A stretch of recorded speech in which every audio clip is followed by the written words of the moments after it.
Okay, there you go. Okay, so I'll keep size 2. Very nice. 1, 2, and 3. 2 and 3. I'm making it like a selfie a little bit. Oops, there's a sensor there. It's a sensor if you go close. Oh, okay. Oh, wow. Oh, that's pretty sharp. Yeah, it does. You can see the detail.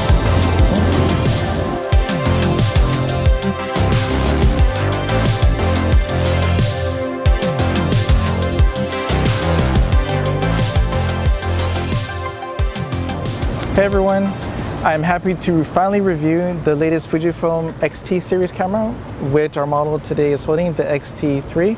Special thanks to Sean DeLeon from Snap GU Studios. They're a pretty awesome photography and videography business on Guam. If you ever come to Guam, please check them out. They do everything from newborn shoots to maternity shoots and also family shoots.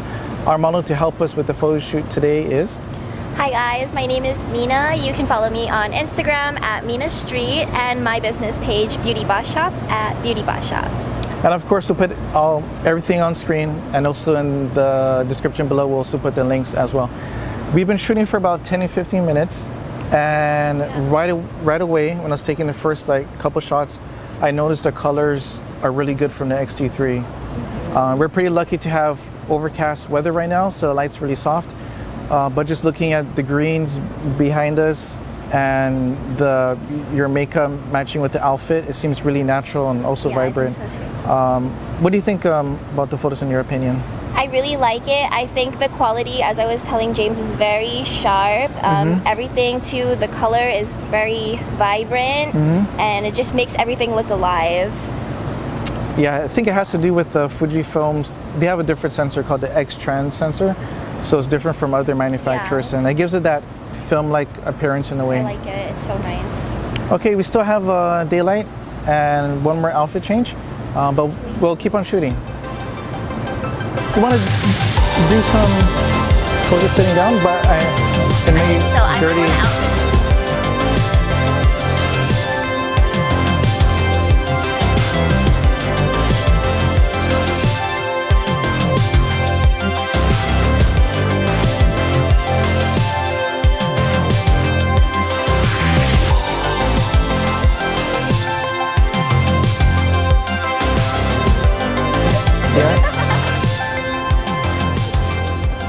So some first impressions just by first holding this camera is it's very light, that I noticed.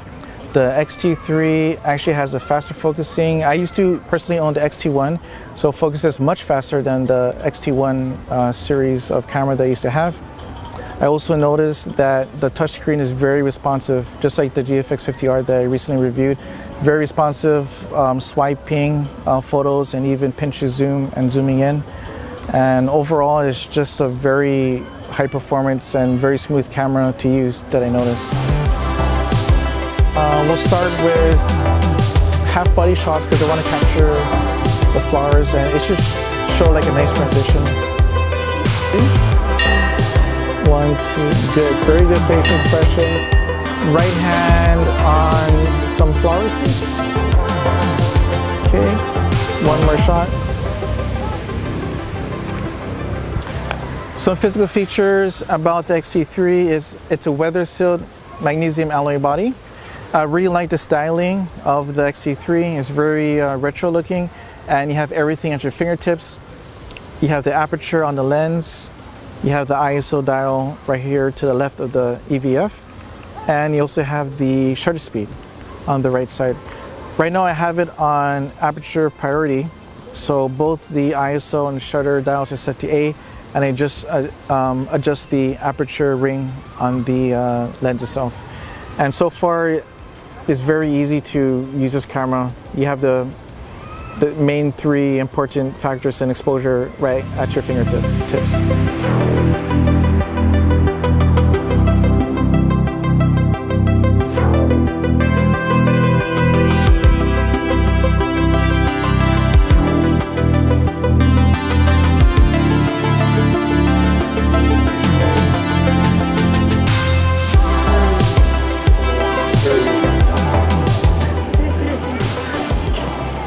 Other physical features about this camera, it is very light at 1.19 pounds or 539 grams.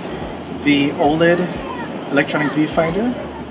In this is very good at 3.69 million dots, 0.75x magnification, and it has 100% frame coverage. The screen in the back is a touchscreen, but the quality is okay, about a million dots for the quality at the back, rear LCD. So actually looking through the EVF is a much better experience. This does have dual card slots, and both is UHS 2. And the battery in the bottom is the NPW126S, but we're just using the regular version without the S. And I remember reading that the S version is just good for videos when you're filming, and it has like a thermal management system in it. But Mina is going to change into her second outfit, so we'll keep on shooting.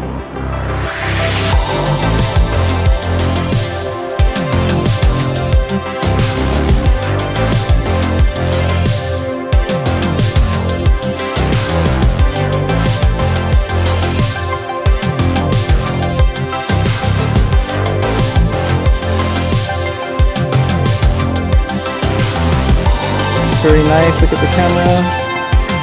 Very nice. Wave a little bit.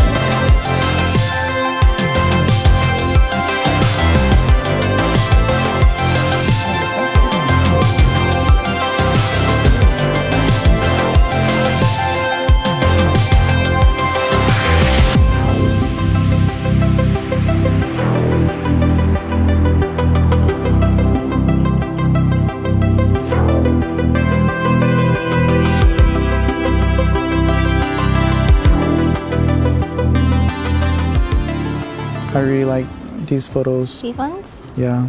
Yeah, these ones are really nice. Shooting blue hour, so you get the sky that's really blue, and the ambient lighting, which is looks like kind of amber. The lights here on the pathway gives it a warm look, and I'm surprised the camera is able to capture these at low light. ISO 2000, 3200, 2500. It's really nice. And it looks clean too. I know, these are really, I like the background too. Yeah, these are really nice with the blue sky, and yeah, really nice. Really good lighting too. Yep. Okay, we'll keep on shooting.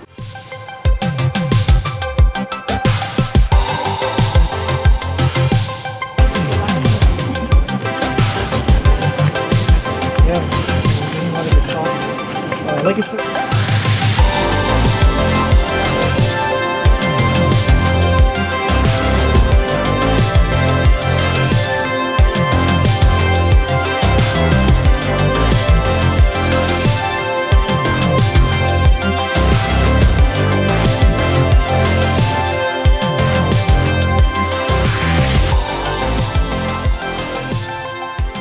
Some internal features include this awesome X-Trans4 sensor. It is 26.1 megapixels.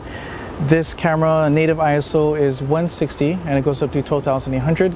The pull is down to 80 and the push is up to 51,200. The website on the specs claim 2.16 million phase detection points, but it has about 425 hybrid focus points.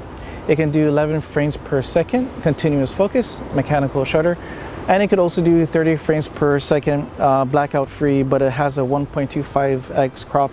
The awesome thing about this X-T3 is it can record 4K 60p video internally at 10-bit. It also has f-log gamma, and we're going to show you later on in the video side by side how it compares against the Lumix G9 and how the autofocus works. I'm going to have Mina walk back and forth and see how the lens can focus using this new focusing technology in the X-T3. Okay, we'll keep on shooting. Okay, what's pretty cool is there's a face and eye detection. Oh, sorry Mina, you blinked. 1, 2, and 3. That is always on, so if I move the camera left or right, it actually tracks it pretty good. And it is past sunset. This camera can focus down to -3 EV, which is very nice. And as you can see, we're shooting about ISO 1250. The lens is very bright, wide open f 1.2. Has a quad CPU for faster image processing, and it just makes the whole entire system very fast. Autofocus speeds is as low as 0.06 seconds, and the 30 frames per second electronic shutter is blackout free. And we're going to do some tests. I'm going to put the camera on continuous focus from the front here. C for continuous. And I'm going to hold down the shutter. Mina, can you walk slowly to the camera? So it is tracking her very nicely. You see that? Very good. Can you please walk backwards, but watch your step? See how it's tracking her? Very sharp. Okay, further back a little bit. We're going to see how far this can go. Still detecting your eye. Very good. This is full body ray, detecting your face and eye. Very nice. Good job. We have the Fujifilm X-T3 on the left hand side and the Lumix G9 on the right. First off, I noticed that the Fujifilm default profile, the standard, the Pravia, is very contrasty, very deep. The Lumix G9, the white balance seems a little bit off. It seems more greenish on the right hand side. But overall, I love 4K from both of the cameras. But for color right out of the camera, I love the X-T3. Really good Fujifilm colors. Alright, we just got done with our photo shoot, and I'm really happy to say that this camera is really good in low light. We were just talking about how during blue hour, an hour after 6:30 when the sun sets, it was able to capture the sky, and using this fast lens at 1.2, it was able to suck in all the light. So the images were shot at maybe ISO 3200, which is considered pretty high, but they look really clean on this camera using the X-Trans4 sensor. Mina, what did you think about the photo shoot overall? Honestly, I think this camera has really great quality. The focus is insane. It's super nice. The images are all very clear, and overall it's very nice. It's very vintagey too. Yes. And the focusing in low light was pretty good. Yeah, very nice. Yeah, in the dark, yeah, very nice. It's actually dark right now. It's like an hour past sunset. It's very dark, but just ambient lighting around this area behind the hotel we're shooting at, it's still able to focus pretty well. It made everything look like it was daylight. Yeah, very good camera.